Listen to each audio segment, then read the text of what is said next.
Enuke neuretzako nahi memoriaren amildizura kondenatutako herririk. Ni noan herrian gauzak berez konplikatzen dira, nahi gabe bezala. Ez dago enkontru errazik, festa harinik ez da, hitz larria sobera eta igurtzi gutxi. Lana suelto banatzen da, baina ez fazilik. Ni noan herrian erruz galdu da denbora, eta urte galduen jarioa ez da atertu oraindik. Makurra izan den denbora bihur oteriteke denbora oparoa, eta utzitako denbora bat inoiz berri. Etortzekoa den aldi berri hori iritsiko dela berma dezake inork, eta ziurtatu denok aurkituko gaituela honik. Galtzailerik gabeko herri bat gauza konplikatua da, eta irabazlerik gabekoak are konplikatuagoa dirudi.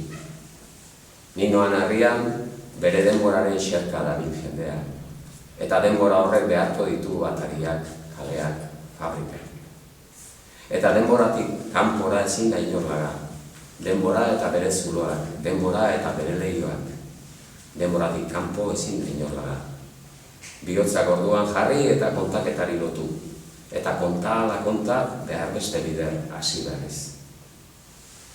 Memoria zer den ez dakit, baina gauza komplikatua dela seguru. Memoria zer den xuxen ez dakit. Memoria oroitzea baino gehiago da. Memoria ez da horri zuri bat. Ez da mendi elurtua etorkin abandonatuen oinarrazuen esperoan. Uste dut, memoria akordatzea dela. Eta ados jartzea ere bai. Akordatuko algara gertatu direnekin. Akordatuko algara gertatzen ari direnekin. Akordatuko algara gertatzeko daudenekin. Eta akordatzez gero, ehuneko zenbatean eta zeinekin. Memoria akordatzea bada, ni herrira noa, baina badiok beldurra hainbat izorduri, hainbat ispiluren islari, hainbat ispilu isili. Memoria akordatzea bada, memoria iratzartzea da, baina ez dakigu ez non, ez nola, ez noiz oraindik.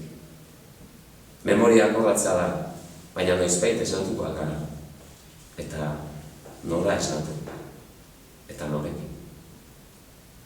Beldurra diot memoriaren detaiari. Eta ezartzen digun kondena berriro inonez den herri bat osatzea balitz. Nola egingo du, zein bidetatik.